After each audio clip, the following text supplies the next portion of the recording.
నిజ నిర్ధారణకు అంతిమ నిర్ణయం డిఎన్ఏ టెస్ట్. ఉన్నది ఉన్నట్లుగా వాస్తవాలను శోధించి వివరించేది మన డిఎన్ఏ టీవీ. మన రాష్ట్రం, మన ఛానల్. నమస్కారం, వార్తలకి స్వాగతం. ఈనాటి వార్తా విశేషాలు. నూతన సంవత్సర శుభాకాంక్షలను విద్యార్థులకి ఉపయోగపడేలాగా మలిచిన కృష్ణా జిల్లా, పల్నాడు జిల్లా కలెక్టర్లను ముఖ్యమంత్రి నారా చంద్రబాబు నాయుడు అభినందించారు. పలు జిల్లాలలో జిల్లా కలెక్టర్లు వినూత్న ఆలోచనలతో ప్రజలకు ఉపయోగపడే కార్యక్రమాలు నిర్వహించడాన్ని ముఖ్యమంత్రి అభినందించారు. కలెక్టర్లు చేసిన కార్యక్రమాలను ముఖ్యమంత్రి చంద్రబాబు తన ఎక్స్ ఖాతాలో పోస్టు చేశారు. తెలంగాణ రాష్ట్రంలోని కొండగట్టు ఆంజనేయ స్వామి క్షేత్రానికి శనివారం నాడు ఏపీ ఉప ముఖ్యమంత్రి పవన్ కళ్యాణ్ వెళ్లనున్నారు. సీఎం చంద్రబాబు నాయుడు సహకారం, డిప్యూటీ సీఎం పవన్ కళ్యాణ్ చొరవతో తెలంగాణలోని కొండగట్టు ఆంజనేయ క్షేత్రానికి తిరుమల తిరుపతి దేవస్థానం నిధులు మంజూరు చేసింది. టీటీడీ నుంచి 35.19 కోట్ల నిధులతో సత్రం, దీక్షా విరమణ మండపం నిర్మాణాలు చేయనున్నారు. రేపు తెలంగాణ రాష్ట్రంలోని కొండగట్టు ఆంజనేయ స్వామి క్షేత్రానికి ఉప ముఖ్యమంత్రి పవన్ కళ్యాణ్ వెళ్లనున్నారు. సీఎం చంద్రబాబు నాయుడు సహకారం, డిప్యూటీ సీఎం పవన్ కళ్యాణ్ చొరవతో తెలంగాణలోని కొండగట్టు ఆంజనేయ క్షేత్రానికి తిరుమల తిరుపతి దేవస్థానం నిధులు మంజూరు చేయడం జరిగింది. శనివారం ఉదయం 10:30 నుంచి 11:30 మధ్య డిప్యూటీ సీఎం పవన్ కళ్యాణ్ కొండగట్టు క్షేత్రంలో పర్యటించనున్నారు. గతంలో ఎన్నికల్లో విజయం సాధించిన తర్వాత కొండగట్టు ఆంజనేయ స్వామిని దర్శించుకున్న పవన్ కళ్యాణ్ మొక్కులు చెల్లించుకున్నారు. ఆ సమయంలో అక్కడ నిర్మాణాలకు సంబంధించిన అంశాలను అర్చకులు పవన్ కు వివరించారు. టీటీడీ సహకారంతో కొండగట్టు క్షేత్రంలో నిర్మాణాలు చేయాలని డిప్యూటీ సీఎం పవన్ కళ్యాణ్ చంద్రబాబు ఆదేశాలతో టీటీడీ చైర్మన్ తో పవన్ చర్చించారు. అనంతరం 35.19 కోట్లు మంజూరుకి టీటీడీ బోర్డు అంగీకారం తెలిపింది. దశాబ్దాలుగా అణచివేతకు గురవుతున్న బీసీల ఆశలతో, ఆకాంక్షలతో చెలగాటమాడుతూ వారిని మరొకసారి మోసగించేందుకు ముఖ్యమంత్రి నారా చంద్రబాబు నాయుడు సిద్ధమయ్యారని బీసీవై పార్టీ జాతీయ అధ్యక్షుడు బోడే రామచంద్ర యాదవ్ తీవ్ర స్థాయిలో ధ్వజమెత్తారు. ఈ మేరకు ఆయన శుక్రవారం ఓ పత్రికా ప్రకటనను ఆయన విడుదల చేశారు. బీసీ రక్షణ చట్టం ముసాయిదా సిద్ధమంటూ తన అనుకూల పత్రికల్లో కట్టుకథలు అల్లించి బీసీల భవిష్యత్తుని పనంగా పెట్టి కేవలం కాలయాపన చేయాలనే దుర్మార్గపు ఆలోచనలతోనే ఈ లీకుల నాటకానికి తెరలేపారని ఆయన తీవ్ర ఆగ్రహం వ్యక్తం చేశారు. ఇది బీసీల ఆత్మ గౌరవంపై చంద్రబాబు చేస్తున్న మరొక దాడి అని ఆయన అభివర్ణించారు. నమస్కారం. బీసీ రక్షణ చట్టం చంద్రబాబు నాయుడు గారు అధికారంలోకి రావడానికి ఇచ్చిన హామీలలో ప్రధానమైనది బీసీ రక్షణ చట్టం. చంద్రబాబు నాయుడు గారితో పాటు వారి పుత్రరత్నం చిట్టినాయుడు గారు తన పాదయాత్ర చేస్తూ అనేక సందర్భాల్లో, అనేక సమావేశాల్లో మేము అధికారంలోకి వస్తే బీసీలకు రక్షణ చట్టం కల్పిస్తామని చెప్పి స్పష్టంగా తెలియజేయడం జరిగింది.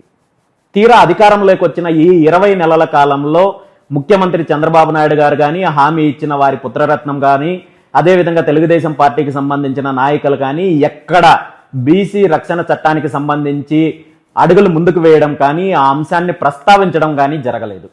ఈ అంశానికి సంబంధించి బీసీవై పార్టీ గతంలో అనేక సందర్భాల్లో, అనేక సమావేశాల్లో, అనేక వేదికలపైన, అనేక చర్చా కార్యక్రమాల్లో ప్రస్తావించడం జరిగింది. ప్రభుత్వాన్ని డిమాండ్ చేయడం జరిగింది. బీసీలకు రక్షణ చట్టం కల్పించాల్సిన ఆవశ్యకత గురించి స్పష్టంగా తెలియజేయడం జరిగింది. గత కొన్ని రోజుల క్రితం కూడా విజయవాడలో రాష్ట్రంలో ఉన్న బీసీ నాయకులు, సంఘాలతో అన్నిటి కలిపి బీసీ మహాసదస్సు ఏర్పాటు చేసి బీసీలకు రక్షణ చట్టం కల్పించాల్సిన ఆవశ్యకత గురించి, అదేవిధంగా అమరావతి ప్రాంతంలో బీసీలకు భూముల కేటాయింపు, అమరావతి రాజధాని నిర్మాణంలో బీసీల యొక్క పాత్ర, దాంతోపాటు బీసీల యొక్క సమగ్ర కులగణన చేపట్టి బీసీలకు 44% రిజర్వేషన్లు కల్పించాలనే ప్రధానమైన అంశాలపైన చర్చించడం జరిగింది. ప్రభుత్వాన్ని స్పష్టంగా డిమాండ్ చేయడం జరిగింది. మీరిచ్చిన హామీని నిలబెట్టుకోవాలని చెప్పి ముఖ్యమంత్రి చంద్రబాబు నాయుడు గారిని డిమాండ్ చేయడం జరిగింది.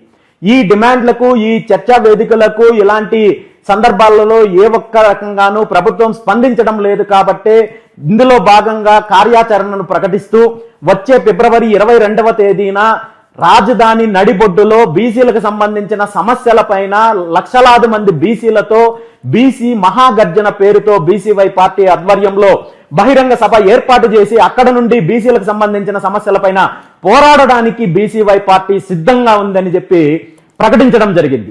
ఈ ప్రకటన తర్వాత ముఖ్యమంత్రి చంద్రబాబు నాయుడు గారు, అధికార తెలుగుదేశం పార్టీ నేరుగా స్పందించకుండా బీసీలలో వస్తున్న మార్పును, బీసీలలో వస్తున్న చైతన్యాన్ని అనగదొక్కడం కోసము కుట్రలకు, కుతంత్రాలకు తెరలేపడం జరిగింది.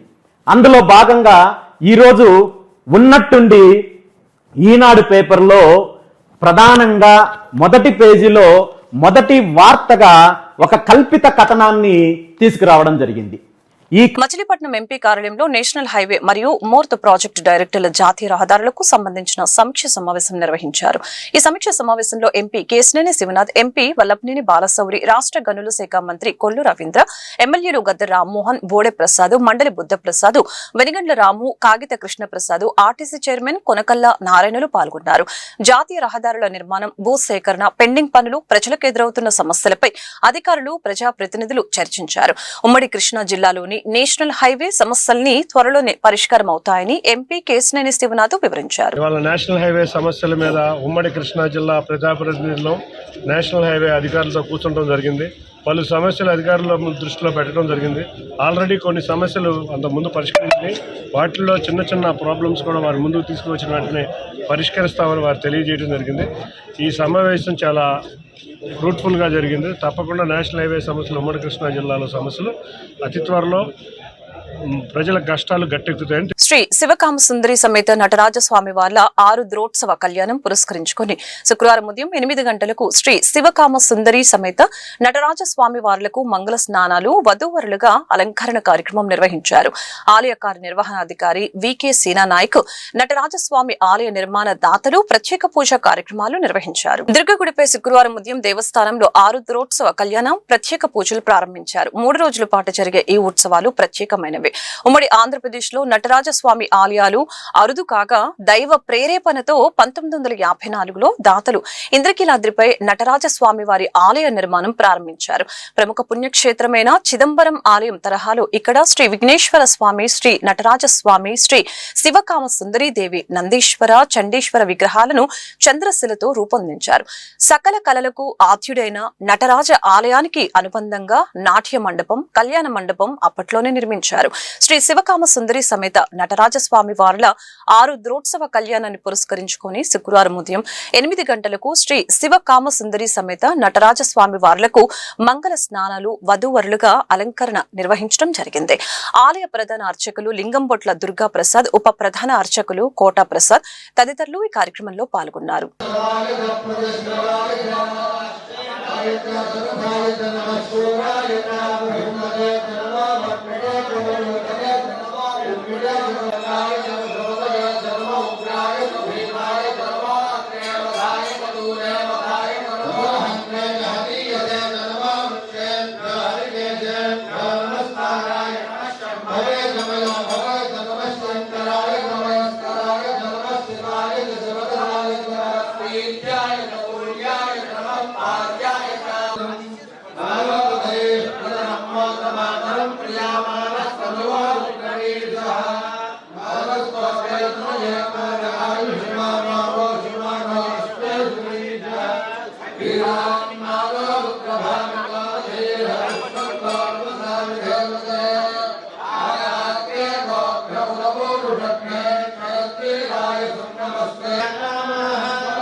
రాష్ట్రంలో కూటమి ప్రభుత్వం అభివృద్ధి సంక్షేమం పరుగులు పెట్టేస్తుందని సెంట్రల్ ఎమ్మెల్యే బోండా ఉమామేశ్వరరావు స్పష్టం చేశారు. 2026 నూతన సంవత్సరంలో కూడా మరింత వేగవంతమైన అభివృద్ధి సాధిస్తుందని వెల్లడించారు.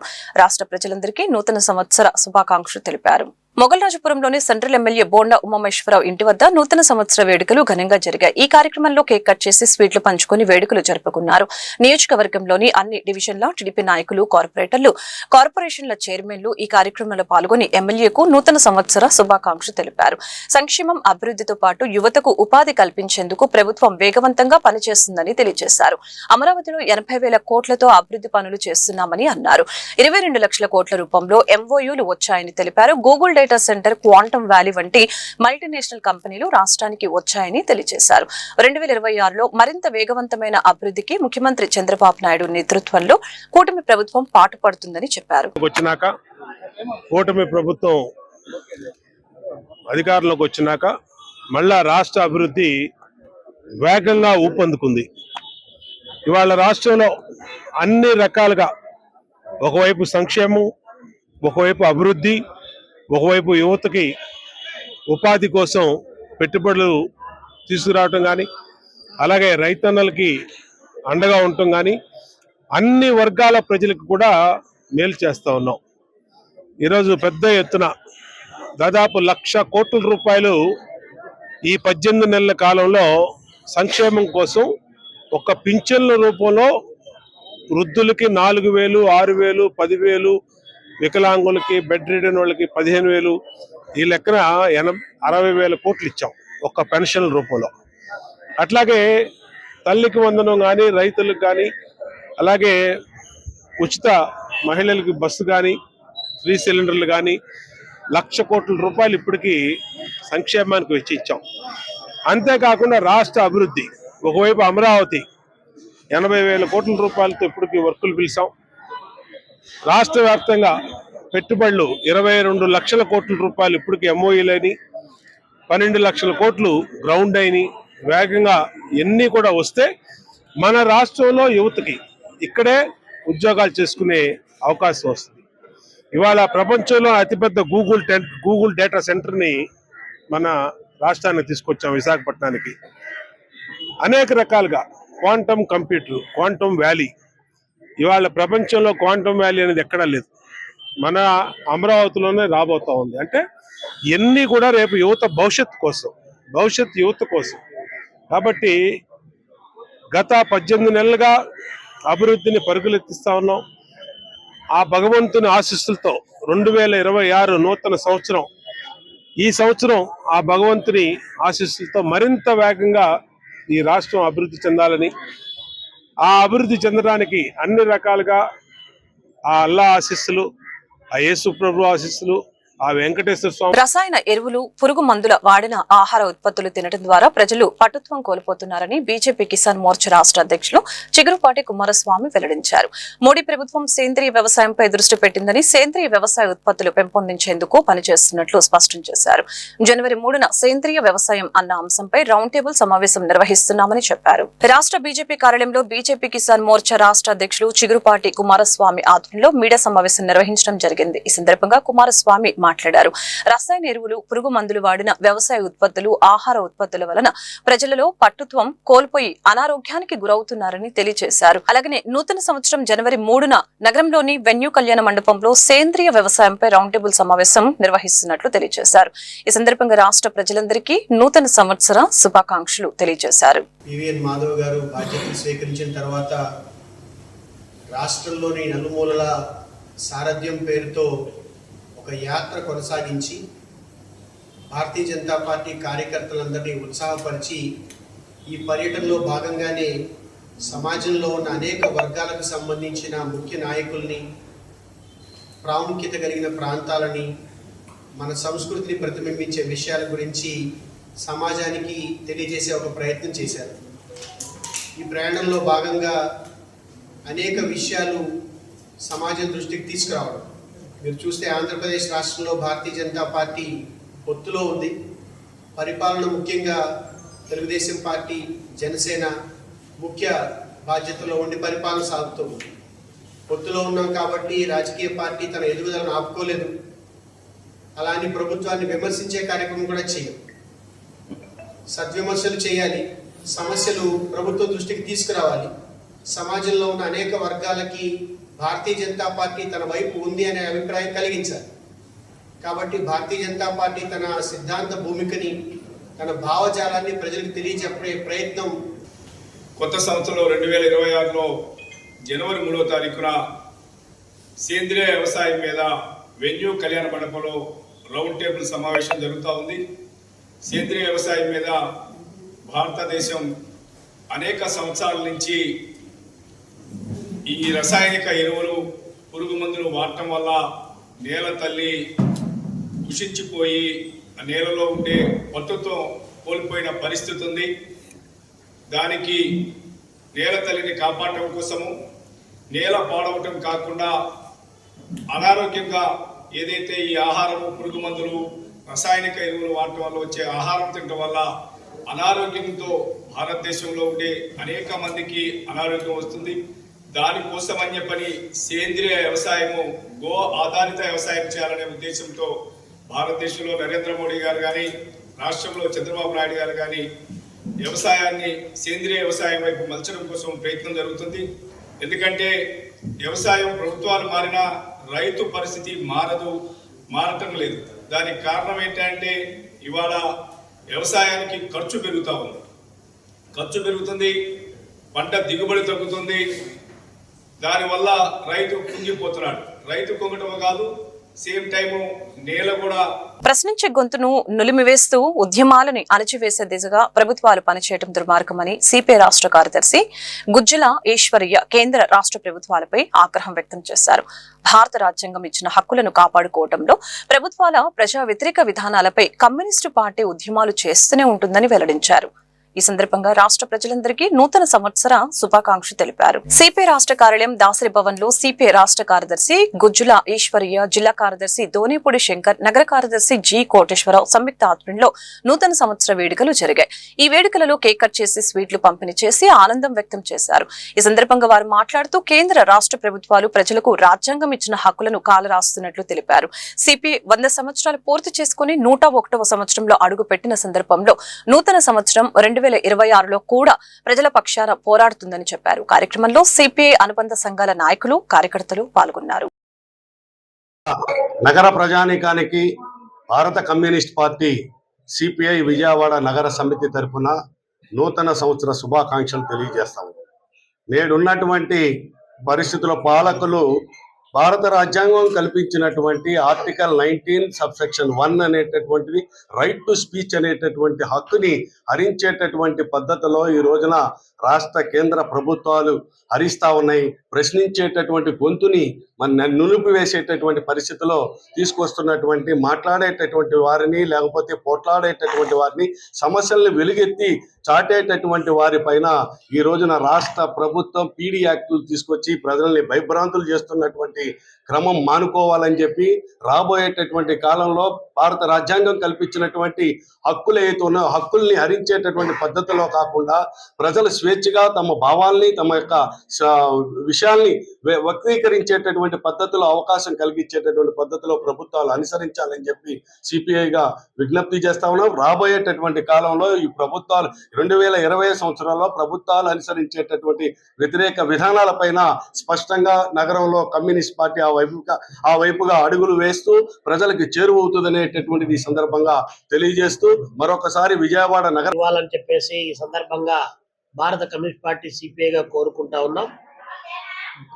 నూతన సంవత్సరం అంటే కేవలం క్యాలెండర్లో ఒక డేట్ మారడం తప్ప కొత్తగా సాధించేటువంటి ఏమీ లేనటువంటి సందర్భం అని చెప్పి, అదే సందర్భంలోనే ప్రజలకు అణచివేత లేనటువంటి, ఆకలి లేనటువంటి, దారిద్ర్యం లేనటువంటి, పేదరికం లేనటువంటి, పీడన లేనటువంటి, మత ఉన్మాదాలు లేనటువంటి వ్యవస్థ కోసం కమ్యూనిస్టు పార్టీ ఉద్యమం ఈ 2026 సంవత్సరం పునరంకితం అవుతుందని చెప్పేసి రాష్ట్ర వ్యాప్తంగా, విజయవాడ నగర వ్యాప్తంగా,